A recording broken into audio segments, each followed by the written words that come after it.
خدمتګار. هلته یو ړوند کس بې لارې روان و. هغه پر سمه لار برابر کړ، مګر ړوند کس پوه نه سو چې زما رهبر څوک دی.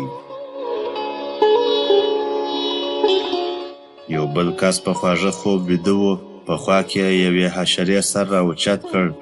هغه په بیړه وواژه او ویده هماغسې ناخبره پاته سو.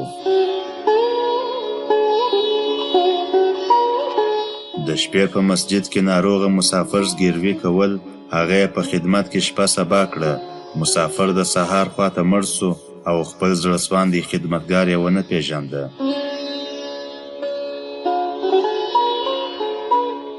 هغه په لاره روان یو ماشوم ته یو موټی میوه ورکړه. یوه تیږې ته یې په بیدیا کې اوبه ورکړې.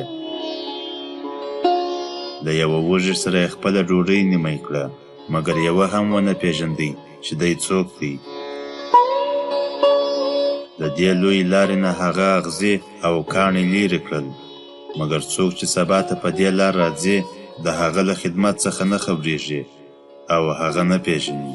په رښتیا چې موږ خپل خدمتګاران نه پیژنو او باداران ډېر ښه پیژنو.